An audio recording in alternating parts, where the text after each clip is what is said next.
Ladies and gentlemen, welcome to another episode of In the Eyes of Truth, the English edition. And today with us is Thomas Penn. Hey there, entrepreneurs. Are you feeling the squeeze from increasing regulations and higher taxes? Maybe you've noticed the growing instability and thought there has to be a better way. Well, you're not alone, and that's exactly why you need to consider offshoring your wealth now. Imagine a life where your hard-earned money isn't constantly under threat from unpredictable government policies. Sounds pretty good, right? Let me tell you. It's not just a dream, it's a smart strategy. Here at Exit Strategy, we specialize in helping entrepreneurs like you protect and grow their wealth. We navigate the complex world of international finance so you don't have to, from setting up offshore accounts to advising on the best countries with favorable tax laws. We've got you covered. Now, I know what you're thinking. Offshoring sounds risky, maybe even a bit shady, but the truth is many savvy business owners are already doing it. It's not just about dodging taxes, it's about creating a safety net for your future. Imagine diversifying your assets across multiple jurisdictions. When one country faces economic downturns, your wealth remains secure. Think of it as an insurance policy against the uncertainties of life. And let's not forget, having a portion of your wealth offshore can open up opportunities for international investments. You're no longer limited by the economic climate of a single country. You can tap into booming markets around the world, maximizing your returns. But here's the kicker. Time is of the essence. With increasing global scrutiny and tightening regulations, the window for easy offshoring is closing fast. The sooner you act, the better positioned you'll be. So why wait? Protect your wealth, secure your future, and explore new opportunities with Exit Strategy. Don't let the rising dangers in the US economy catch you off guard. Reach out to us today and take the first step towards financial freedom. Because when it comes to your wealth, playing it safe is the riskiest move of all. Thanks for watching, and remember, your future starts with the decisions you make today. Choose wisely, choose Exit Strategy. Catch you in the next video.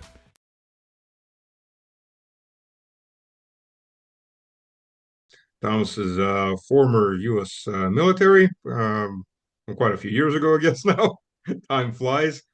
Yes. And he's also an RT journalist in Germany, in the heart of the European center of, I guess, evil, if you can say that. You can put it The that way. the Euro police state that Van der Leyen and such are forming. So, welcome to the show. Thanks for having me. It's we've been talking about this for quite some time. It's nice to be here with you. Excuse my voice because I've had a flu for the past, I don't know, 6 or so days, and my voice is pretty groggy. So you have to Hey, excuse me for that. can hear the New York accent. Yeah, do you hear a little bit? That's Oh in New yeah, Jersey. yeah.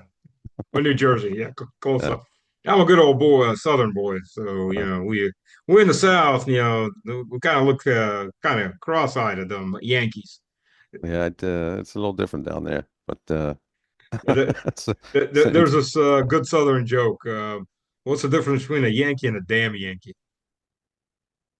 I don't know Damn what's the difference. Yankees just won't go home. I guess That's you could good. hook half of Florida fits Uh, that uh, description. that's definitely that's funny. It's a Russian guy that was originally from Russia. Now you're a Southerner too. Well, it's half my life in the Yeah. South. So. Plus, you can't even tell. I mean, when you speak English, you would have no idea that you weren't born in the United States. You know, you sound like a natural born citizen. Uh, Yeah, yeah.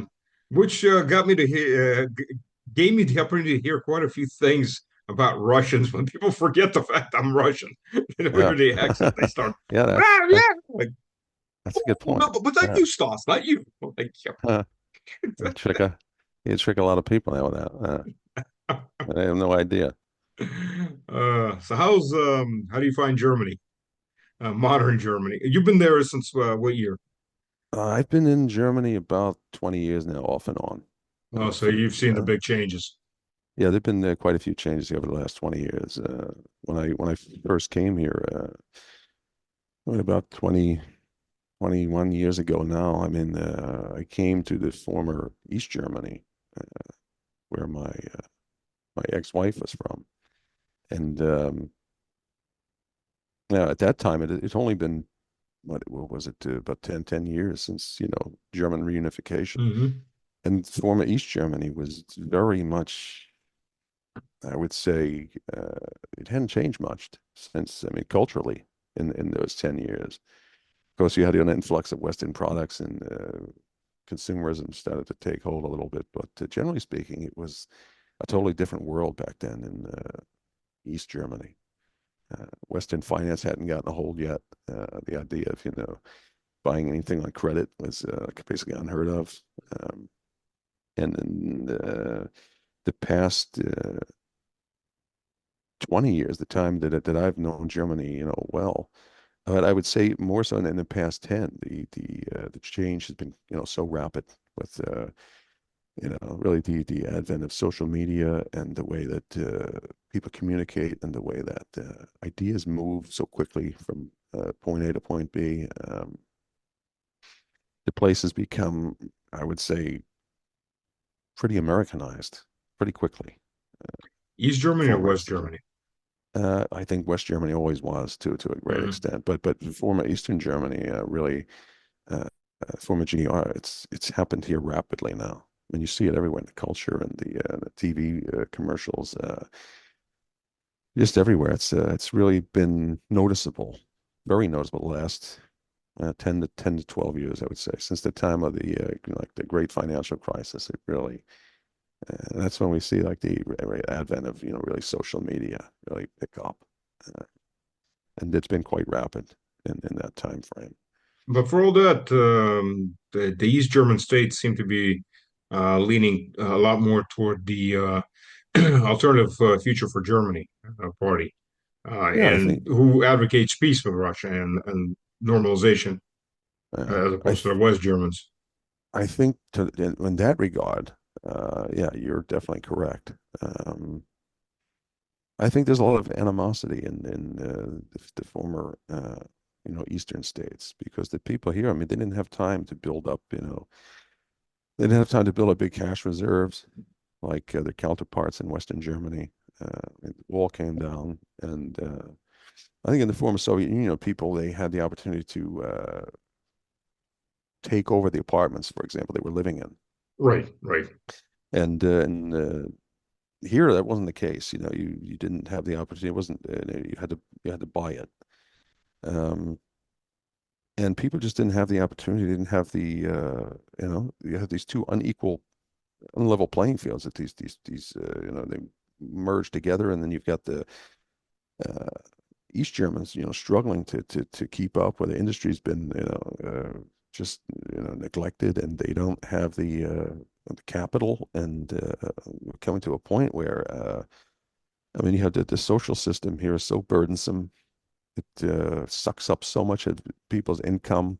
Um, you can only push people so far, so long, and I think they've just had enough. They really are looking for some alternative, um, and naturally they tend to be more open to Russia and Russian culture, Russian history, and as they were, you know, this was the former Soviet zone, uh, or East Germany was. And a lot of former East Germans, they where we in the West, learned English, or Western Europeans learned English.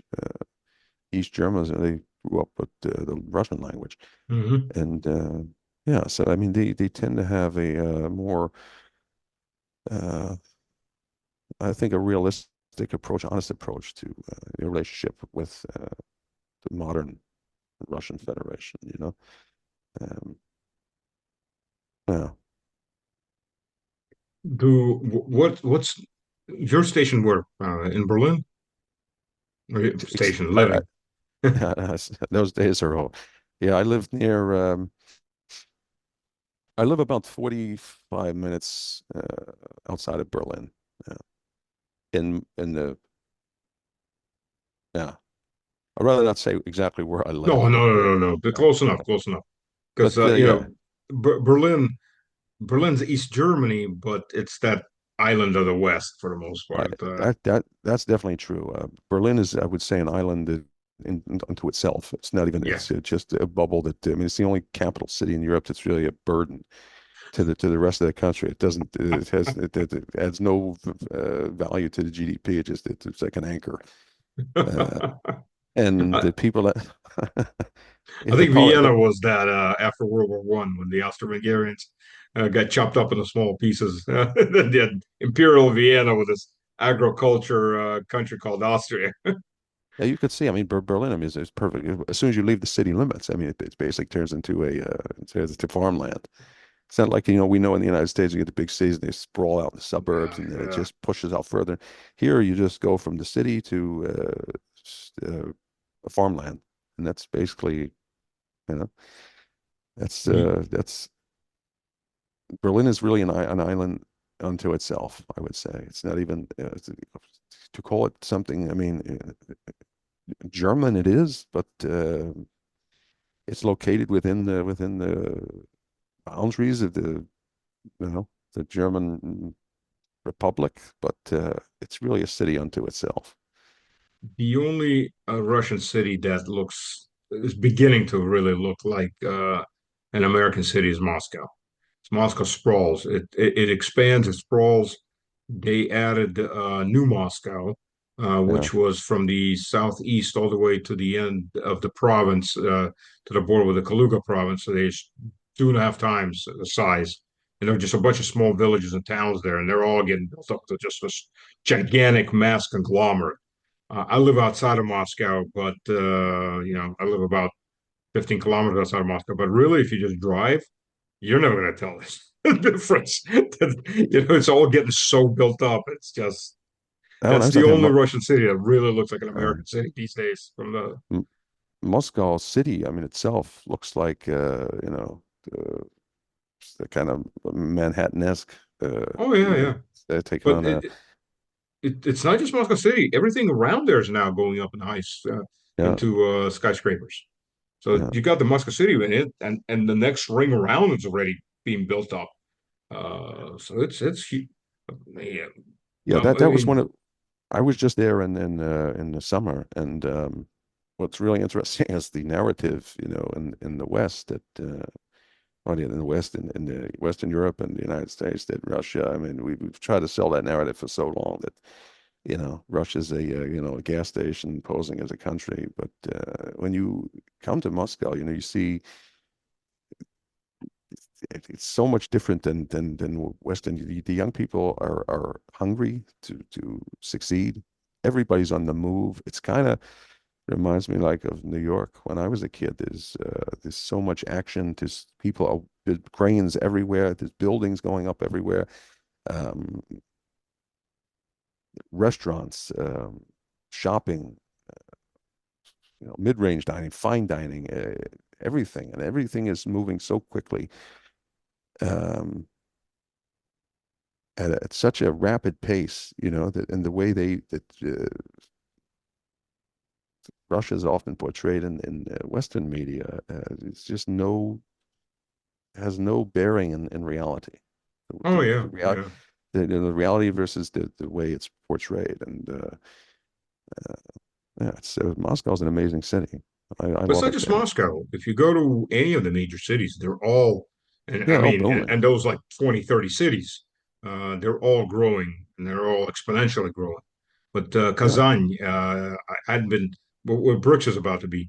I was in Kazan 2 years ago on a trip, business trip, and I hadn't been there in 10 years. And you're looking at it's like, it does look nothing like it looked 10 years ago.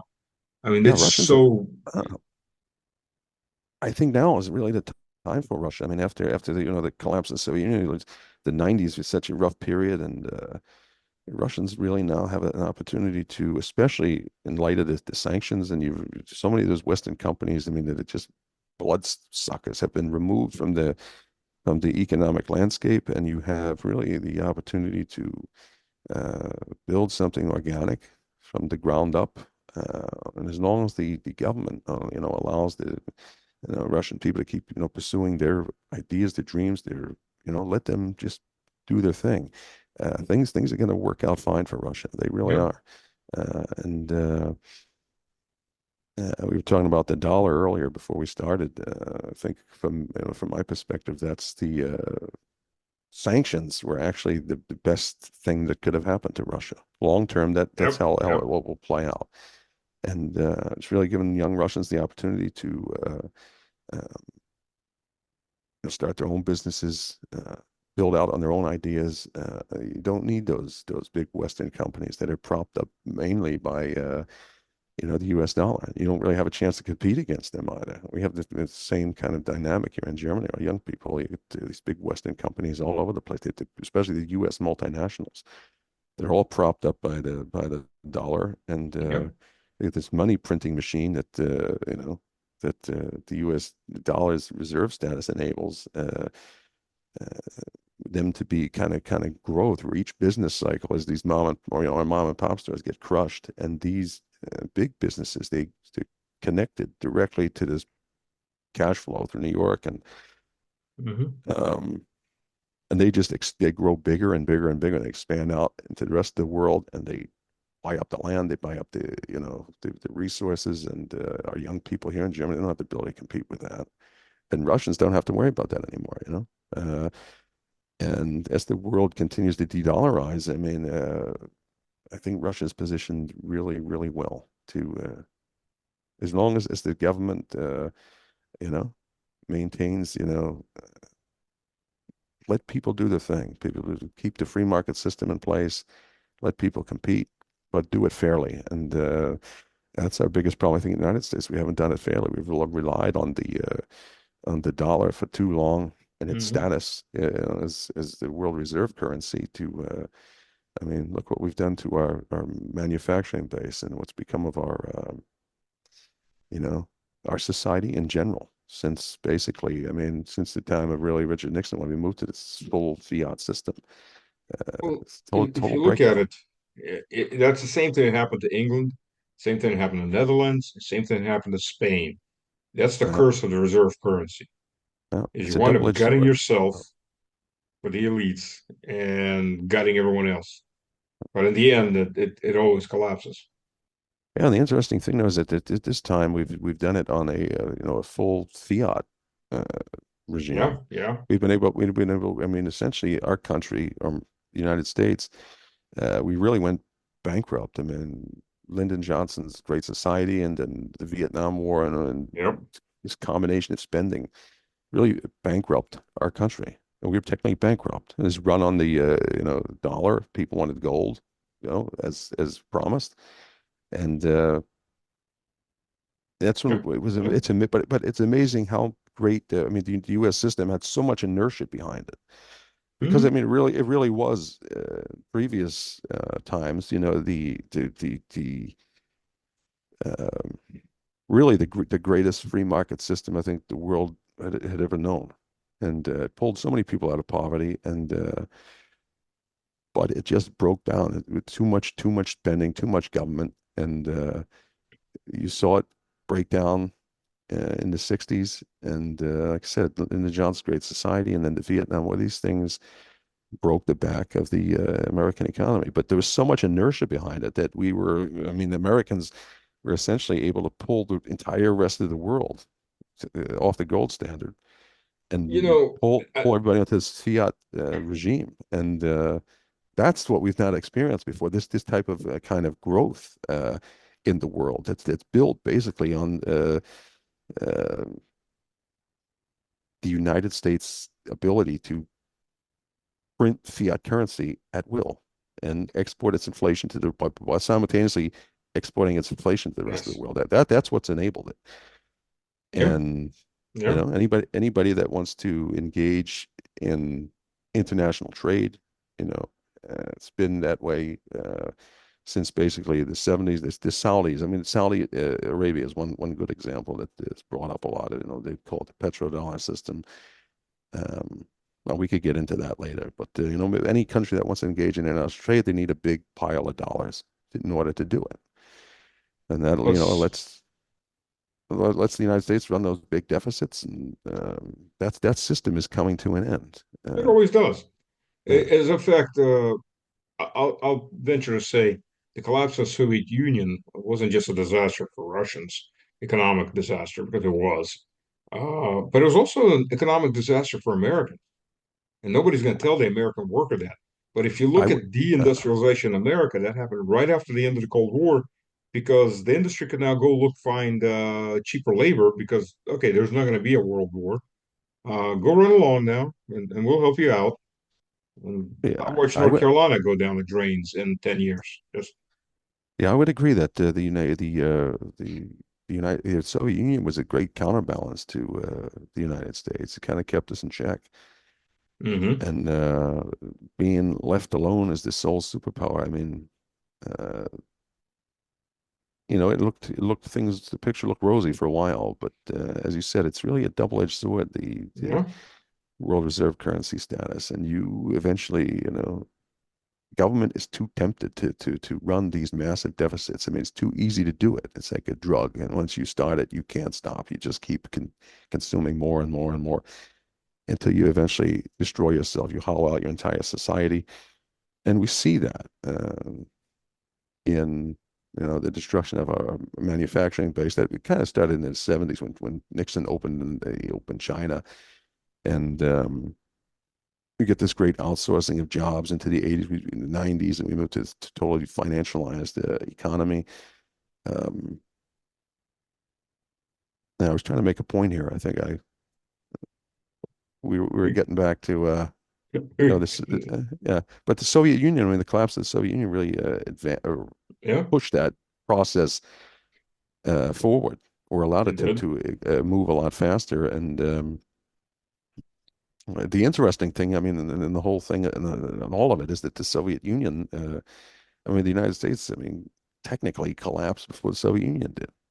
If you Yeah, go yeah, back to it but it did. just did. And there's just so much inertia behind the system that it was just unstoppable. But now we come to that point where this is just we're reaching the limit of the, what's possible. Well, let me ask you Anyway, I think, this: uh, yeah, go ahead. being in Germany right now, because a lot of people well, it's the German elites that are the anti-Russian and all that. I understand the Eastern Germans are much more pro-Russian. What about the Western Germans? I mean, does the population actually want war? Do they think they're going to win the war, or is it just hostages to the insanity elites? I think in Eastern Germany, the population does not want war, especially not with Russia. I don't think they hmm want war with anyone. That's my general impression. Uh, Western Germany, I think there's quite a um, the one thing that boggles my mind in this country. It doesn't boggle. I mean, I understand why it is the way it is, but it's the um, just the sheer arrogance of the German political class. I find it it's funny almost the way they talk about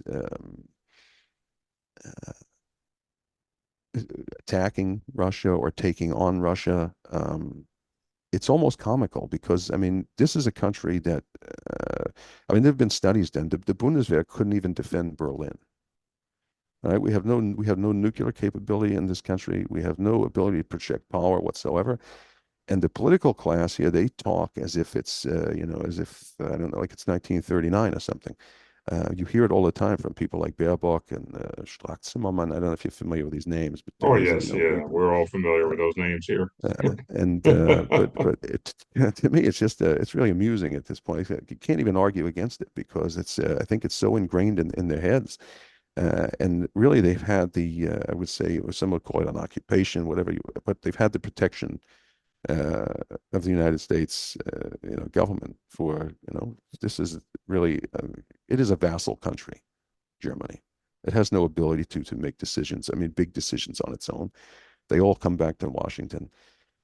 But if you look, you hear in the media here now, like Friedrich Merz is the from the CDU, he's talking at the Bundestag about it's time to deliver Taurus and but the way they talk about it, like Taurus, what meaningful difference would Taurus make? I mean, HIMARS haven't made a difference. F-16s haven't made a difference. I mean, we're talking about Russia, a country with the largest nuclear arsenal in the world. And uh, we have no chance whatsoever. I mean, and what I just don't understand what something like Taurus achieves. What do they? I can't get into their this type of it's just blind arrogance to me. I can't describe it any other way. Well, Taurus would achieve one thing, as much as Moscow doesn't want to. Taurus would achieve an expansion of the war because there would be a hit back somewhere onto NATO, either into the Polish Exactly. bases or Yeah. Romanian bases. But Yeah, precisely. But I mean, does Germany, I don't know. I, Berlin is certainly then becomes a potential target. I mean, any way you want to slice it. And is the German population ready for that? I mean, no, they're definitely not. I can tell you that. do do the German elites remember that Russia took Berlin three times in 300 years, and the Yeah, Germans never took Moscow once? I think it's that fact is completely, as I said, they live in this kind of world where they've been so pampered for so long, they had it so easy for so long. They just reality is they don't live in reality, especially in Berlin, as we discussed earlier. And it's just a big like island unto itself. They exist outside of the realm of reality, where everybody, they all kiss each other's ass all the time. They don't have a just this. Uh, if you look at what people are paying in taxes here, I mean, and that they're so easily able to talk of this is a country with a history of social democracy. For the government here, then it's never enough. You know, 40% of the income, 50% of the income, 60%. I think the Germans would probably at this point. I mean, I don't. You could take probably 70% of the income, and they would remain docile. So they're just willing to God. to give these people give and give and give and let them get away with, I mean, whatever they want. And like I said, military protection, they haven't needed that. Washington's taking care of that, and so they kind of come of age in this world, this bubble world where it just exists outside of reality. And yeah, the way they talk about Russia is just yeah, I honestly, it's hard to take seriously. It's just hard to take seriously. We And have we always have people that go, oh, look everything that they do in the West. Look. Got a friend of mine posted a meme. In Finland, in kindergarten, they give kids a laptop, right? And then like yeah, fourth or fifth grade, they give kids another laptop. right. Look, I go, we don't give anything like that. Like, okay, you're paying 13% income tax flat. In Finland, it's 62%. Yeah, I right. mean, and the same with the Germans. I look at it, it's like, but they're paying up to 50%. Do Yeah. you really, are you ready to pay? Oh, no, no, no, no, no, I'm not ready to pay that much. Yeah, it's once you Oh, once you once you open that door to this type of system, it's impossible to close it. We've got social systems here in Germany that are just they're not sustainable. The pension oh yeah. system is one great example, and I mean it's a Ponzi scheme from top to bottom. And people argue with it. The thing is unsustainable. And we've got this government now importing, they've done it since 2015. They import these refugees and from war zones that they, help to create or assist in creating, and with the hopes that these people come here and somehow eventually integrate and, they'll take on jobs and they'll become tax-paying citizens and they'll replace the population that's been decimated, the native population by the decimation as a result of the structures like the pension system, the state-run pension system, which is just to allow Germans to. I mean, we get into that. It's a whole topic for a whole nother discussion. But really, I mean, it's changed the entire demographic structure of this country. And the idea is always that Germans, we need more Germans. Well, you need to give Germans more freedom. You need to get them, get the government out of their faces. Let them produce. Let them. I'd like to Produce more see. Germans. Uh, yeah, produce more Germans. Let them.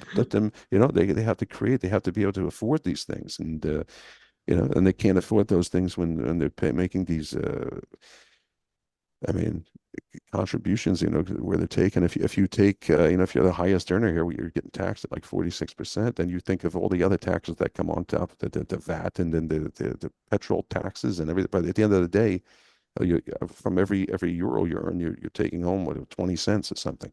And that is just unsustainable long term. And it's really been made possible, and to a great extent, because of German, I guess, reliance, if you want to call it that, on the United States. Uh, so I'm here to pimp Russia. So if Germans are listening and they want to make more Germans, come to Russia, where the uh, income tax is 13%, and all the other taxes are pretty low. So yeah, the wage may be less than what you get in Germany, but you get to keep a hell of a lot more in the end of the day. and the Once- thing, yeah, the thing is though, Russia's on the up and up. You can oh yeah. afford those, and you can afford these higher interest rates. What's I think it's at 18, 19% now. This would be, if we had rates at 18, 19, we would be obliterated overnight. Well, it's Our a high markets would rate. collapse. Even for us, Yeah. it's a high rate. But it's a It high needs save. It's the savings rate is. I mean, you savings match rate with is the very same good. side. Yes, Yeah, yes. and if Um, you can, but there's great room for growth in Russia. We don't have there that. is, there is, There's especially a lot of farmers. room. Ooh. Yeah, there's a lot of room to run, and we don't have that. We just don't have it. We don't have that room. Let me ask you Uh, this. Like I said, I was in Germany in the 90s, mid 90s, and German men were men. I mean, they had a spine. yeah, And then you got Merkel, and you got the year she brought in was 2006, I think it was. She brought in what almost a million migrants, yeah, yeah. We're refugees, talking. migrants, whatever the hell refugees, Yeah, almost all men, combat age. And Cologne that year had 1,000 rape cases, and they were yeah, assaulting women in the streets. I mean, the videos are coming out of that from that.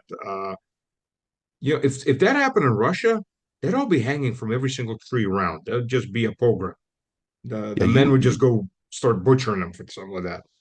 Yeah, And in and you. Germany, Well, you would never have just the circumstance that brought this about. That you would never have. It's right, just right. a weak society in general that brings about this. And I don't even blame the foreigners. I mean, they're just for me a symptom of the people that should be blamed. Those sitting in Berlin that created this mess, and that they never, had the backbone to explain, to speak forthright, with the German people, and tell them, you know, our systems here are unsustainable. There's no such thing as a free lunch. And if you want to preserve the country, the culture, then we need to suck up the pain now and take it. And it's going to be hard. Or we're going to take this other route where we try to alter the demographic, uh, I guess Niedergang would be the word that you would use in German, like the demographic just downfall or destruction that these very systems themselves have created, and they don't want to, they don't want to rock the boat. Um, this is a culture that is just in rapid decline, and I don't think there's any going back to what the way it used. The thing has to break apart and fall apart first before anything new can arise from the ashes. It's just too far gone. There's no these systems, once they start to kind of snowball, there's no way out of it. And that's where we are in Germany now. And people, eventually they'll come to accept it. I've talked about it a lot here in Germany, where we've created. Berlin is a good example. In the United States, Mhm. we had really, prior to the creation of the Federal Reserve, we had great growth in the United States, and people came from all over the world because there was real freedom there. Yeah, The yeah. passports didn't even exist really back then, but you come to get, there was no religious freedom, um, personal freedom. I mean, real freedom from the government. But there was no handouts. You came and you either sank or you drowned. Well, that's why And the Germans came to Russia also under the yeah, czars. They had right. religious freedom, they had land they were given, and just, yeah. I look at the Amish, how they flock to us, but that's not what you have here. And in this country, they try to create this society, they try to sell it as like this multicultural, paradise. But that's not what it is. People come here because for false incentives. There's free money Hmm. that they're out to get. They're out to take advantage of the welfare system, the social state, and you've got Berlin is a really good example of it because you've got many, many different people from different cultures, different parts of the world. Um, they speak different languages. They have no common culture. They have no common religion. They have, um, No like I unifying said, factors. no unifying factors. And people Mhm. came to the United States and the Constitution itself. This freedom was the unifying factor. You have the ability to pursue life, liberty, and happiness, but there's no handouts. And that created a society where people, merged out from that and flourished. Uh, they had the freedom to do so. And in this country, once the underlying mechanism this money mechanism that draws people together here, once that breaks down and collapses, then you're left with nothing. You have, like I Yep. said, no unifying factors, and the society just begins to, everyone goes at each other's throats. And I think to a great extent, that's what we're beginning to really start to see here in Germany. Once those systems break down, we've got, I was talking to you earlier about knifings on the street. You never heard of things like that here Yep. 15. I mean, now it's every day, two, three, four times a day, you hear about a stabbing or shooting. A shooting's less because the access to firearms here is not like it is in the United States. But yeah, I mean, it's an everyday occurrence now. Bombings, stabbings, police officers getting killed, civilians getting killed, things you would have never, they just were not heard of 10, 15 years ago in this country. So the Swedish model, in other words. Yeah, really. It's just, and then you get to the point where I think you get some major pushback, and that's what we're starting to see now. It's interesting how that this, once the free money party was over and they started to raise rates, that's when you start to see the whole thing kind of start to fall apart. And in Germany, that's when the rise of the AfD really, it started to brew in 2015. But Hmm. in 2015 things were looking rosy. Everybody was at the party drinking from the punch bowl, and everybody was drunk, and everything was great. And they were Free all high American on, money, baby. yeah, yeah, they're all high on the cheap money. And then and now things start to break down, and yeah, now we get the AfD, and these there's other parties, hardcore left-wing parties like Sarah Wagenknecht. Are you familiar with her? Oh, of course, of course. Yeah. Now I don't she's think she's ever gotten people out on the streets. She makes lots of pretty speeches, but yeah, I mean, her party now is she broke off from the leftist, the mhm. Linke, and she created her own party, and they're doing pretty well in the former Eastern Europe. They're not competing, I mean, with the AfD, but they're doing pretty well, and they're picking up some steam. But yeah, I Yeah, mean, yeah. there's no there's going to be some major pushback against you know these types of systems that are in place that just deplete the people of all their resources and their culture and Oh, yeah. I fully agree. I, in just watching Germany from the sidelines, I'm a quarter German. My grandfather was from the he was a German from the Zweite Reich that then became uh, Western Poland, yeah, and then he got captured by the Soviets, and then he became a Red Army officer. So yeah. long That's trip. yeah. Uh, my So my Joseph mother's Hartmann. my mother's family came from here too many many years ago. That was 1800. But Yeah, I got a friend of mine, and just this, talk about people coming over. Merton, Joe Merton. So the Mertons, when was gold found in California officially? it was 49. That's what 1849. His family arrives in California in 1848. And I was looking at their photos on their family museum. Yes, it's a separate building museum. Uh, They all look like Frankensteins. Dirt poor farmers, scraping by from Western Germany. They arrive on a boat into California, 1848.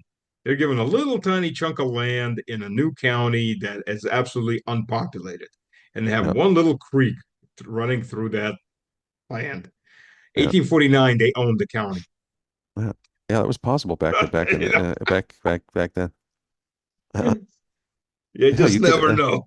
Uh, I think that's what I find so um,